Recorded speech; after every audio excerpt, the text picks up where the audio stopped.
નમસ્કાર વિદ્યાર્થી મિત્રો, છેલ્લા લેક્ચરમાં આપણે આયન ઓક્સાઇડમાંથી આયનનું નિષ્કર્ષણ કઈ રીતે થાય એની ચર્ચા કરી હતી એલિંગહામ આકૃતિની વડે. હવે આજે આપણે કરશું એક વધુ ઓક્સાઇડ સંયોજનમાંથી આપણને કઈ રીતે એ ધાતુ મળે છે એની ચર્ચા કરશું. ક્યુપ્રસ ઓક્સાઇડ જે છે એ ક્યુપ્રસ ઓક્સાઇડમાંથી આપણને કઈ રીતે કોપર ધાતુ બને. બરાબર, પહેલા તમે જુઓ કે આપણે વાત કરી હતી જ્યારે એલિંગહામ ભણતા હતા ત્યારે કે આ જે Cu છે ને એ Cu ખૂબ ઓછી સક્રિય ધાતુ છે. આ ખૂબ ઓછી સક્રિય ધાતુ છે, એને કારણે શું થશે કે ઈ તમે જોશો ને કે આ જે ઉપરની અહીંયા જે મેં તમને વાત કરી હતી કે અહીંયા આપણે ડેલ્ટા G0 વાળી લાઈન છે, જો કે આ જે ડેલ્ટા G0 વાળી લાઈન છે ને એની નજીકના ભાગમાં તમને જોવા મળશે. બરાબર ને, એની માટે અહીંયા તમને જો ડેલ્ટા G નું મૂલ્ય રીતે દર્શાવેલું છે. એટલે આ લાઈનની હું તમને વાત કરું છું. અહીંયા જે આલેખ છે એ આલેખની અંદર આ જે CO વાળો આખો લાઈન છે, બરાબર, એ લાઈનની હું તમને વાત કરું છું. જો ન દેખાતું હોય તો હજી ફરીથી એક વખત હું તમને દોરીને દેખાડી દઉં કે અહીંયા તમે જોશો તો જે ઉપર CO વાળી લાઈન છે, દેખાય કે તમને મારી જેવું પ્રોબ્લેમ છે? આ CO ઈ જે લાઈનને કટ કરે છે એ લાઈન આ છે. ઈ જે લાઈનને કટ કરે છે એ લાઈન આ છે. એ લાઈનને કાંઈક અહીંયા આગળ કટ કરે છે. હવે યાદ કરો આયન ઓક્સાઇડ વાળો, બરાબર, એ આયન ઓક્સાઇડની અંદર આપણે ચર્ચા કરી હતી કે કઈ રીતે આયન ઓક્સાઇડનું ઓલું થાય, ટેમ્પરેચર કઈ રીતે હશે. જો આ ઉપરની લાઈનને તે છેદે છે, બરાબર. હવે મેઇન વસ્તુ અહીંયા પહેલા જોઈએ કે પહેલા તો ડેલ્ટા G T વિરુદ્ધના આલેખની અંદર Cu2O જે છે એ લગભગ ઉપરની ભાગમાં તમને જોવા મળે છે. એ ઉપરના ભાગે જોવા મળે છે, એને કારણે એનું સહેલાઈથી રિડક્શન થાય. હવે અહીંયા તમે જુઓ કે જેમ નીચે હોય ને એમ નીચે હોય એને કારણે પ્રોબ્લેમ શું પડે કે નીચે હોવાને કારણે અહીંયા આ જે આ લાઈન છે ને એ લાઈન હારે એ લાંબુ જે છે એટલે બહુ અહીંયા જો એટલે તમને ખ્યાલ આવશે કે આ જે છે એ લાઈન છે. હવે ધારો કે આ નીચે હોય ને તો એ અહીંયા આગળ છેદે, તો ઉપરની લાઈન માટે આપણે શું ગણીએ છીએ કે જે ટેમ્પરેચર હોય એ ટેમ્પરેચર કરતાં ઉપરના ટેમ્પરેચરે જાય. એટલે ધારો કે અહીંયા ધાતુ આપણે પકડી લઈએ કે Mg છે, બરાબર, તો Mg માટે ખૂબ ઊંચું ટેમ્પરેચર જ્યારે તમે રાખો ત્યારે કાર્બન વડે તમે એનું રિડક્શન કરી શકો. પણ ધારો કે જેમ જેમ આમ તમે ઉપર જતા જાઓ ને, ઉપર જતા જાઓ એમ જો ટેમ્પરેચર ઓછું થતું છે. એવી જ રીતે આ Cu છે ને એ Cu ઉપરની તરફ આવેલી છે ને એ Cu ઉપરની તરફ આવેલી છે એને કારણે એનું સહેલાઈથી જે છે રિડક્શન થશે. એનું ટેમ્પરેચર એ તમે જો 500 થી 600 કેલ્વિનના તાપમાનની અંદર, એટલે અહીંયા જે ટેમ્પરેચર હશે ને અહીંયા આની નીચે આ જે ટેમ્પરેચર એ ટેમ્પરેચર થી વધારે અને 500 થી 600 કેલ્વિન ટેમ્પરેચરના ગાળામાં થશે. એટલે મેં તમને કીધું હતું શરૂમાં કે એલિંગહામ આકૃતિની અંદર કોઈ ફિક્સ ન હોય કે કોઈ ટેમ્પરેચર કયું હશે. તમે જ્યાં જોશો ની આયન ઓક્સાઇડની અંદર એ તમે જોયું કે ત્યાં તમને એક ટેમ્પરેચરનો ફિક્સ એક ગાળો આપી દીધો હતો. અહીંયા આગળ તે તમને એવું જ છે કે ટેમ્પરેચરનો ફિક્સ એક પોર્શન કે 500 થી 600 ની અંદર જે છે એનું રિડક્શન જે થશે. અહીંયા તમે જુઓ કે કોપર માટેની આપણે જે વાત કરી હતી કે જ્યારે આપણે ઓલું જોયું હતું ને ધાતુની એની અલગ અલગ કાચી ધાતુ, એમાં એની કેટલીક સલ્ફાઇડની હતી અને કેટલીક જે છે આયનની અશુદ્ધિ હતી. હવે એવું જરૂરી નથી કે આપણી પાસે કઈ હોય. ધારો કે કોપર સલ્ફાઇડ અત્યારે આપણી પાસે છે, બરાબર, તો કોપર સલ્ફાઇડનું જ્યારે ઓક્સિજન હારે પ્રક્રિયા થાય, એટલે આ તમે પ્રક્રિયા તમને જો જોઈને યાદ આવતી હોય ને તો કઈ પ્રક્રિયા થાય કે આ જે છે એ ભુંજનની પ્રક્રિયા થાય. આ ભુંજનની પ્રક્રિયા થઈ એટલે પહેલા અહીંયા ભુંજનની પ્રક્રિયા થઈને કોપર સલ્ફાઇડની ઓક્સિજન હારે પ્રક્રિયા થઈ અને CuO એટલે કોપરનો ઓક્સાઇડ અને SO2 વાયુ છૂટું પડશે. એ જ કોપર ઓક્સાઇડ જે છે એ કોપર ઓક્સાઇડની કોની હારે પ્રક્રિયા થશે? કાર્બન હારે, અને એની અંદરથી તમને કોપર ધાતુ જે છે એ છૂટી પડતી દેખાશે. વાસ્તવિક રીતે તમે જુઓ ને તો સિલિકાની હારે એને મિશ્રણ કરવામાં આવે, એટલે કે આ જે Cu2S છે ને એ Cu2S ની હારે એની અંદર સિલિકા ઉમેરવામાં આવે. હવે કેમ સિલિકા ઉમેરવામાં આવે? કેમ કે કોપરની જે કાચી ધાતુ છે એમાં મુખ્ય બે પ્રકારની અશુદ્ધિ હોય, Cu2S અને FeS. આ જે Cu2S છે એની તો આપણે ભુંજનની પ્રક્રિયા કરીને એનું શેમાં રૂપાંતર કરીએ તો કે Cu2O માં એટલે ઓક્સાઇડમાં, અને ઓક્સાઇડ પછી એનું કાર્બન વડે જે છે રિડક્શનની પ્રક્રિયા કરીને અહીંયા બને CO. પણ અહીંયા મુખ્ય આપણને પ્રોબ્લેમ પડે ક્યાં? FeS માં. FeS નું જે છે એ શું થશે તો કે આને રેતીની અંદર એટલે રેતીની હારે ઉમેરવામાં આવે ને એટલે આ જે FeS છે એ સિલિકાની હારે જોડાઈને અહીંયા સ્વેગ બનાવે. સ્વેગની શું બનાવશે? સ્લેગ જે છે એ બનાવશે. હવે એ તો તમને ખબર છે ને કે આ જે આ Cu2S અને FeS છે એને કોપર મેટે તરીકે ઓળખવામાં આવે. આપણે પરાવર્તક ભઠ્ઠીમાં જે છે એ ભણીને આવ્યા હતા. આ જે કોપર મેટે પદાર્થ છે ને, બરોબર, એટલે ખાસ તમે જોશો અહીંયા એને લખેલું છે કે પરાવર્તક ભઠ્ઠીમાં ગરમ કરવામાં આવે છે. આ ભઠ્ઠીમાં આયન ઓક્સાઇડ આયન સિલિકેટના સ્લેગ તરીકે બને છે, બરોબર. આયન સિલિકેટના અને કોપર મેટેના સ્વરૂપમાં જે છે એ કોપર બને છે. કોપર મેટે એટલે Cu2S અને FeS. ત્યારબાદ કોપર મેટેને સિલિકાના પડવાળા પરાવર્તક ભઠ્ઠીમાં જે છે લેવામાં આવે છે. થોડી સિલિકા પણ ઉમેરવામાં આવે અને ગરમ હોવાની જે છે વાત, એટલે ટૂંકમાં હું વાંચવાની મારી કઈ જરૂર નથી. હવે તમે જુઓ ને તો આ આખી જે અહીંયા ઉપરની પ્રક્રિયા છે, એ ઉપરની પ્રક્રિયાની આખી તમે તબક્કાવાર જે છે એ જુઓ ને તો શું થયું કે પહેલા અહીંયા તમારી પાસે જે Cu2S હતું ને, એ Cu2S અહીંયા જોઈને લખ્યું છે ઘણી અહીંયા સલ્ફાઇડ છે અને કેટલીક આયન પણ ધરાવતી હોય છે. એટલે આ જે Cu2S છે ને એ સલ્ફાઇડ અયસ્કનો પહેલા ભુંજનની પ્રક્રિયા થઈ અને એની કારણે અહીંયા તમને શું મળ્યું? Cu2O. બરાબર. એ Cu2O માંથી તમે ખાસ ધ્યાનથી જોશો ને તો શું થશે કે એની પછી કાર્બનની હારે પ્રક્રિયા થશે અને કાર્બનની હારે પ્રક્રિયા થઈને અહીંયાથી તમને કાર્બન બનશે. હવે ધારો કે ખરેખર પ્રક્રિયામાં અયસ્કને સિલિકા સાથે મિશ્રણ કરીને પરાવર્તક ભઠ્ઠીમાં ઉમેરવામાં આવે એટલે આ જે આયન ઓક્સાઇડની અશુદ્ધિ છે એ સિલિકાની હારે જોડાય અને સિલિકાની હારે જોડાય અને અહીંયા તમને શું બનશે? FeSiO3 સ્લેગ જે છે બનશે. હવે ધારો કે આટલું બધું તમે કરો અને છતાંય તે કાંક જે છે એ ત્રુટી રહી જાય ઇન ધ સેન્સ કે હજી જે તમારી અયસ્ક છે એ અયસ્કની અંદર FeS અને બીજી જે છે એ કોની અશુદ્ધિ છે? તો કે CuS ની અશુદ્ધિ છે. તો કઈ રીતે કરવામાં આવે? તો કે બાકી રહેલ FeS નું જે છે એ FeO અને Cu2S નું Cu ના ધાતુમાં પરિવર્તન થાય. એટલે અહીંયા તમે જોશો તો કે આ જે FeS છે ને એ FeS ની કોની હારે પ્રક્રિયા થઈ? ઓક્સિજનની હારે, ને એની થયું બન્યું FeO. આયન ઓક્સાઇડને કઈ રીતે દૂર કરવામાં આવે? કેમ કે આપણે આયન તો જોતું નથી, આપણે કઈ ધાતુ જોવે છે? તો કે Cu જોવે છે. એટલે આયન ઓક્સાઇડની કોની હારે પ્રક્રિયા થાય? સિલિકા હારે પ્રક્રિયા થાય ને એમાંથી તમને બનતો દેખાય FeCiO3 ને એ સિવાય જે વધેલું આ Cu2S છે એ પહેલા બનશે ઓક્સાઇડમાં અને ત્યારબાદ જે છે એ ઓક્સાઇડનું વિઘટન થશે. એટલે અહીંયા આખી પ્રક્રિયા તમે જુઓ કે આ Cu2O, બરોબર, આ Cu2O પ્લસ Cu2S આ બેયની પ્રક્રિયા થઈ અને તમને કોપર ધાતુ જે છે એ છૂટું પડ્યું. વાસ્તવિક રીતે તમે જુઓ ને તો જ્યારે આ કોપર બને ને એ કોપરની અંદર અહીંયા ઉપરના ભાગે તમને ફોડલા એટલે કે ફોડલા જેવું દેખાય અને એ જે ફોડલા જેવું દેખાય ને એટલે એવું તાંબુને જે છે એ કેવું કહેવામાં આવે? ફોલ્લા વાળું તાંબુ. હવે ફોલ્લા પડી કેમ જાય? દાજી ન ગયું હોય. અહીંયા જ્યારે Cu2O અને Cu2S ની હારે પ્રક્રિયા થાય ને ત્યારે એમાંથી આ SO2 વાયુ છૂટો પડતો SO2 વાયુ જે છે ને એ ઉપરની તરફ બહાર આવે. કેમ કે એને અંદર રહેવું, તમારી જેમ ઘરમાં રહેવું એને તે ગમતું ન હોય એટલે એ જ્યારે ઉપરની તરફ આવે ત્યારે એની ઉપર ફોલ્લા પડી જાય એટલે એને ફોલ્લા વાળું તાંબુ એવું જે છે એ કહેવામાં આવે. તો આ વાત હતી કઈ રીતે આયન ઓક્સાઇડ માંથી જે છે એનું નિષ્કર્ષણ કરવામાં આવે.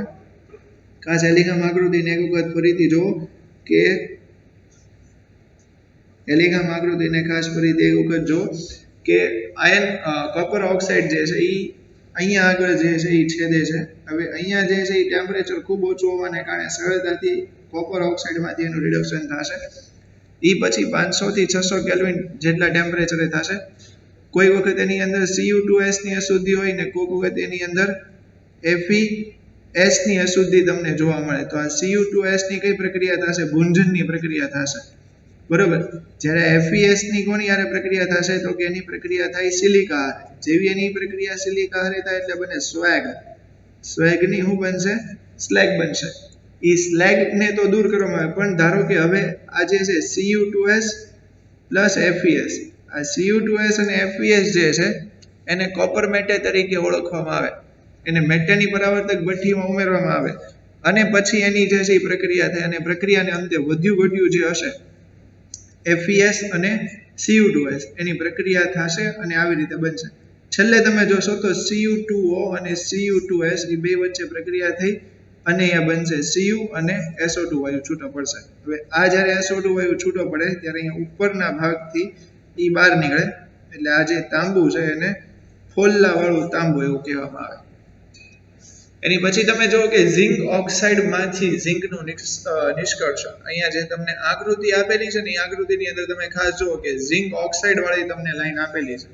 આ જે ઝિંક ઓક્સાઇડ વાળી લાઈન આપેલી છે એની અંદર તમે જોશો તો તમને ખ્યાલ આવશે કે ઈ કાર્બન વાળી લાઈનને અહીંયા આગળ છેદે છે એટલે આટલું જે ટેમ્પરેચર હશે બરાબર એની કરતાં વધારે જે છે એ ટેમ્પરેચર રાખવામાં આવશે એટલે તમે જુઓ કે 1673 કેલ્વિન જે ટેમ્પરેચર છે એની કરતાં વધારે ટેમ્પરેચર ઉપર એનું જે છે રિડક્શન થશે.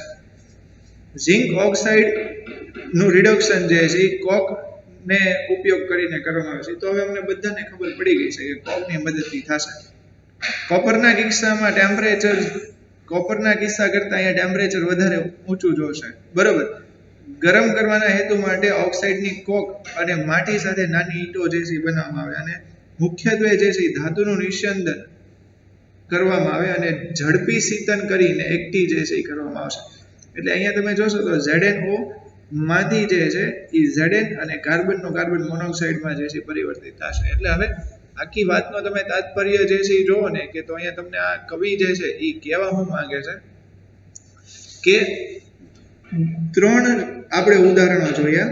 પહેલા આપણે જોઈ એલિંગહામ આકૃતિ કે કઈ રીતે ઓક્સાઇડ છે એ ઓક્સાઇડનું આપણે રિડક્શન કરી શકીએ.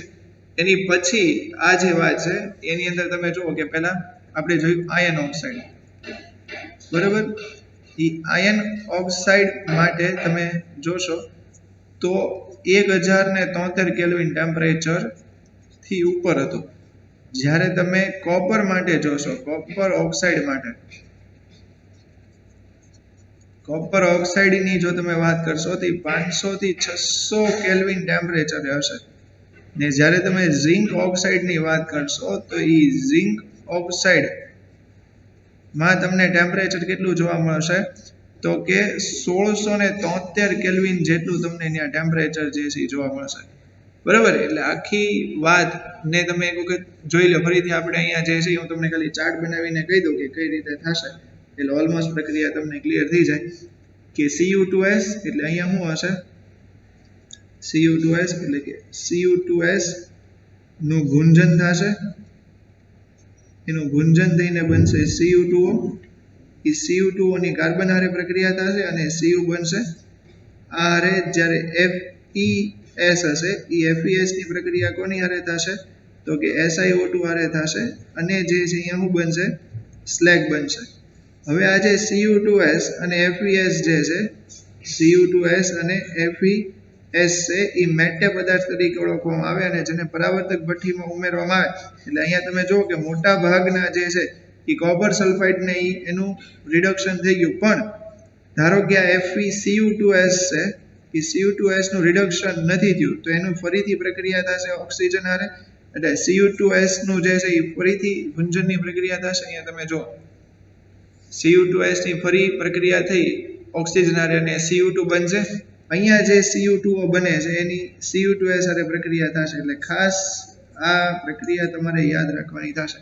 તો આ ટૂંકમાં વાત હતી જે એલિંગહામ આકૃતિ આપણે ભણ્યા એ એલિંગહામ આકૃતિ ઉપરથી કઈ રીતે જુદી જુદી ધાતુનું ઓક્સિડેશન આપણે થઈ શકે. ટૂંકમાં જે મેઇન તમારે અહીંયા પ્રક્રિયા યાદ રાખવી પડશે પ્રક્રિયા કઈ રીતે થાય છે એ આપણે ભણી ગયેલા છીએ એટલે અહીંયા પ્રક્રિયાની હારવાર બીજી જે ઇન્ફોર્મેટિકલ માહિતી જે છે ટેમ્પરેચર એની બધી વસ્તુ યાદ રાખવાની થશે.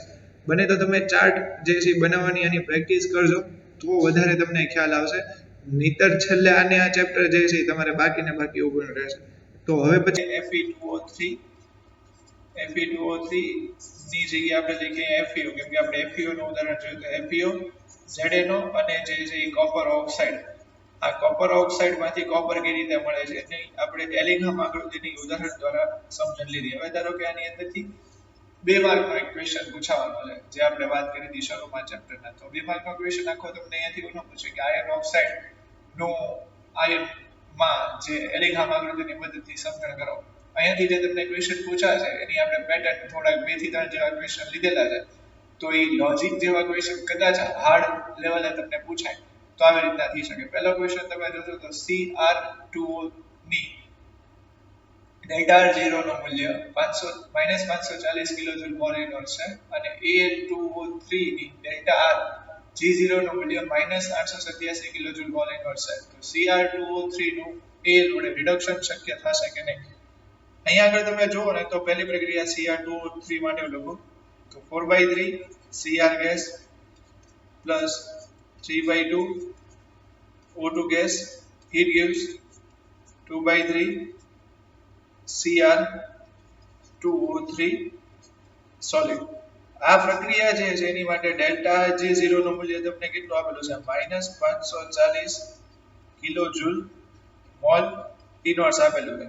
એવી જ રીતે Al2O3 માટે જો તો 4/3 Al plus 3/2 O2 it gives 2/3 Al2O3. બરાબર. હવે આ પ્રક્રિયા જે છે એની માટે ડેલ્ટા R G0 જે છે એનું મૂલ્ય તમને કેટલું આપેલું છે? -887 કિલોજૂલ મોલ ઇનવર્સ આપેલું છે. હવે અહીંયા શું થશે એ તમે ખાસ અને ધ્યાનથી જુઓ એટલે તમને ખબર પડશે કે તમારે બનાવવાનું છે કે Cr2O3 જે છે એ Cr2O3 માં Cr2O3 છે નું Al વડે રિડક્શન શક્ય બનશે કે નહીં બને એ તમારે આખી પ્રક્રિયા અહીંયા આગળ લખવાની છે. તો પહેલા આ બેનો તમારે જે છે સરવાળો કરવાનો થશે એટલે કાંક તમે કુલ પ્રક્રિયા જોશો તો આવી રીતની તમને થયેલી જોવા મળશે કે 2/3 Cr2O3 2/3 Cr2O3 plus 4/3 Al it gives શું થઈ જશે તો કે 2/3 Al2O3 plus 4/3 Cr. આ તો તમને ખબર ને આને આમ ફેરવી નાખો એટલે આ બે જે છે એ કેન્સલ થઈ જશે. આને આમ ફેરવી નાખો એટલે રિએક્શન આખી આવી રીતે થાય કે 2/3 Cr2O3 it gives 4/3 Cr plus 3/2 O2. તો 3/2 O2 અહીંયાથી કેન્સલ થઈ જશે. બરોબર. અને તમારી પાસે જે રહેશે એટલે કુલ રિએક્શન. હવે અહીંયા તમારે સરવાળો કરવાનો છે એટલે વેલ્યુ આની તમે જોશો ને ઓવરઓલ તો આની વેલ્યુ પહેલા તો તમારી પાસે કેવી થઈ ગઈ છે ખાસ તમે જુઓ કે આને તમે એવું લ્યો કે -540 પ્લસ સરવાળો આપણે કરવાનો છે એટલે -827 એટલે માઇનસ પ્લસ માઇનસ ને માઇનસ માઇનસ પ્લસ પણ ઓવરઓલ નિશાની જે છે એ કેવાની આવે? માઇનસ ની જે છે આવે. બરાબર. માઇનસ માઇનસ કેવું થઈ જશે? Minus minus plus minus plus minus અને માઇનસ માઇનસ શું થશે? પ્લસ. પણ અહીંયા તમે આ પ્રક્રિયાને ફેરવી એટલે આની નિશાનીમાં તમને ફેર થતી જોવા મળશે અને ઓવરઓલ જે તમારી પાસે મૂલ્ય આવશે એ મૂલ્ય તમને કેવું જોવા મળશે? ઋણ મૂલ્ય જોવા મળશે. બરાબર. ડેલ્ટા G નું મૂલ્ય આવશે એ કેવું હશે? ઋણ હશે. આથી આ પ્રક્રિયા જે છે એ શક્ય છે કે Cr2O3 જે છે એનો Al વડે જે છે એ રિડક્શન જે છે એ શક્ય થશે. એની પછીની જે તમને પ્રક્રિયા આપેલા ક્વેશ્ચન આપેલો છે એની અંદર તમે જુઓ તો કે મેગ્નેશિયમ એલ્યુમિનિયમ નું રિડક્શન કરે તેની શરતો સૂચવો અને બંને સમીકરણ નીચે પ્રમાણે છે. અહીંયા તમને સમીકરણ નથી આપ્યા. જો તમે સમીકરણ આપો તો આવી રીતે થાય કે 4/3 Al plus O2 it gives 2/3 Al2O3. એની પછી તમે જુઓ તો 2mg plus O2 it gives mg. આવી રીતના તમને નીચે ક્યાંક બે સમીકરણ જે છે આપેલા છે. હવે અહીંયાથી તમારે જો કુલ પ્રક્રિયા લખવી હોય તો કુલ પ્રક્રિયા કઈ રીતે લખવાની થશે તો કે Al2O3 જે છે O2 જે છે તમારે કુલ પ્રક્રિયા લખવાની એટલે કે આવી રીતે કે 2/3 Al2O3 plus 2mg it gives MgO plus 4/3 Al. આ તમને કુલ પ્રક્રિયા કાંઈક આવી રીતે થઈ એટલે અહીંયા હું તમને દર્શાવશે મેગ્નેશિયમ એલ્યુમિનિયમનું રિડક્શન કરે છે. એલિંગહામ આકૃતિ આપણને જે આપેલી છે ને એલિંગહામ આકૃતિમાં તમે જોશો તો જે Mg ની લાઈન જે છે ને એ Mg ની લાઈન તમને ક્યાં આપેલી છે તો કે નીચેની તરફ આપેલી છે. બરાબર. એલિંગહામ આકૃતિની અંદર તમે જોશો તો કાંઈક આવી રીતે તમને આકૃતિ છે. આ જે આખી આકૃતિ છે એ Al ની છે. અહીંયા જે છે તમને આપેલી છે Mg ની લાઈન. આ જે Mg છે ને એ નીચેની તરફ છે. તો આપણે એલિંગહામ આકૃતિમાં બે રીતે શીખેલા છીએ. પહેલું તો કે કઈ રીતે નક્કી થશે તે કાર્બન કાર્બનમાંથી કાર્બન મોનોક્સાઇડ ને કાર્બન મોનોક્સાઇડમાંથી CO2 એક આની દ્વારા બરોબર પછી આપણે નક્કી કરીએ કે ડેલ્ટા G દ્વારા બરોબર ને એક આપણે એવું કીધું હતું કે જે નીચેની ધાતુ હોય ને એની ઉપરની ધાતુનું રિડક્શન સહેલાઈથી કરી શકે તો અહીંયા તમે જોશો તો Mg નીચે છે અને આ બે જ્યાં ભેગા થાય છે ને એ આગળ ને આગળ ડેલ્ટા G નું મૂલ્ય તમને 0 જોવા મળે છે એટલે એને કારણે જે છે MgAl નું જે રિડક્શન છે એ રિડક્શન સહેલાઈથી કરી શકશે બરોબર મેઇન એલિક આકૃતિ જે આપણે જોઈએ એની ઉપરથી હવે એની પછી તમે જુઓ તો રિડક્શન તાપમાને જો બનતી ધાતુ પ્રવાહી સ્વરૂપમાં હોય તો ધાતુ ઓક્સાઇડનું રિડક્શન શા માટે વધારે સરળ બને છે બરોબર અહીંયા પહેલા તમે જો કે રિડક્શન તાપમાને પ્રવાહી સ્વરૂપમાં હોય તેવું તમને કીધું છે એટલે ધારો કે હું લઈ લઉં ઘન એટલે સોલિડ માંથી કેટલું થઈ જશે પ્રવાહી એટલે એમાંથી લિક્વિડ બરોબર એટલે પહેલા આની તમે એન્ટ્રોપી જો અને આની તમે એન્ટ્રોપી જો આપણે ખાલી અત્યારે તમે જો કે એવું અહીંયા કે એવું એને મેન્શન નથી કરેલું કે રિડક્શન તાપમાને જો બનતી ધાતુ પ્રવાહી સ્વરૂપમાં હોય એટલે એવું નથી કીધું કે ઘનમાંથી પ્રવાહીમાં પણ આ ઘન કરતા પ્રવાહીની એન્ટ્રોપી વધારે હોય બરાબર એ ઘન કરતા પ્રવાહીની એન્ટ્રોપી વધારે હોય તો એને કારણે શું થઈ જશે આપણે આવું સૂત્ર જોયું હતું ને તો કે delta H delta G delta H minus T delta S હવે અહીંયા જેમ એન્ટ્રોપીનું મૂલ્ય વધારે હશે બરાબર એટલે અહીંયા એન્ટ્રોપી વધારે હશે પ્રવાહીની તો એને કારણે અહીંયા જે એન્ટ્રોપી મળશે એનું મૂલ્ય તમને કેવું જોવા મળશે ધન જોવા મળશે આ જે એન્ટ્રોપીનું મૂલ્ય ધન જોવા મળે એને કારણે આ ડેલ્ટા G નું તમને શું જોવા મળે ઋણ મૂલ્ય વધુ જોવા મળે આ બધી બાબત આપણે જ્યારે એલિંગહામનો બોર્ડ વાળો લેક્ચર જોયો તો એની અંદર જોયું ને જો આ ડેલ્ટા G નું ઋણ મૂલ્ય વધારે હોય તો પ્રક્રિયા વધારે સરળ બને એટલે આ મુખ્ય આપણે 3 ક્વેશ્ચન છે જોયા કોઈ એની અંદર એવી મોટી અને ભયાનક વાત નથી કે જે તમને નો ખ્યાલ આવે પણ જે ધ્યાન રાખવાની બાબત મુખ્ય એલિગામમાં તમારે 3 જ વસ્તુ યાદ રાખવાની કે કાર્બન થી કાર્બન મોનોક્સાઇડ ની લાઈનને છેદે તો જે ટેમ્પરેચર આવે ધારો કે હું ટેમ્પરેચર ને અત્યારે T0 કીધું તો જે ટેમ્પરેચર એનું T0 છે તો એની કરતા વધારે ટેમ્પરેચર હશે જો કાર્બન મોનોક્સાઇડ થી કાર્બન ડાયોક્સાઇડ વાળી લાઈનને છેદે તો જે ટેમ્પરેચર હોય એની કરતા જે છે એ તમને કેવું જોવા મળે ઓછું ટેમ્પરેચર જે છે એ જોવા મળે એટલે અહીંયા આવી રીતનો સંબંધ આવશે અહીંયા T0 is greater than T એવી રીતનો તમને સંબંધ જોવા મળશે આ સિવાય આપણે ડેલ્ટા G નું જો ઋણ મૂલ્ય વધારે હોય તોય તે નક્કી કરીએ કે અને એ સિવાય આપણે વાત કરી હતી કે જે આ રેખા હોય એમાં જે નીચેની રેખા છે એ ઉપરની રેખા ધરાવતી જે ધાતુ હશે એનું સહેલાઈથી રિડક્શન કરી શકે તો આ બધી બાબત આપણે જે જોઈ એલિંગહામ ઉપયોગી એટલે છે કેમ કે અહીંયાથી જો MCQ પૂછાય તો ઈઝીલી અને ઘણા બધા લોકોને અહીંયા કન્ફ્યુઝન ક્રિએટ થતી હશે જો નો જે એલિંગહામમાં ખ્યાલ આવ્યો હોય તો ખાસ જ્યારે બોર્ડ વાળા લેક્ચરમાં મેં તમને કીધું કે છેલ્લી બે કોલમ જે હતી એ જ તમારે મેઇન યાદ રાખવાની છે બધું શરૂની વસ્તુ કઈ એટલી ઇમ્પોર્ટન્ટ નથી તો ખાસ એ વસ્તુને જોઈ લેજો એલિંગહામ આખા ટોપિકની અંદર તમને ખ્યાલ આવ્યો હશે એવી હું આશા રાખીશ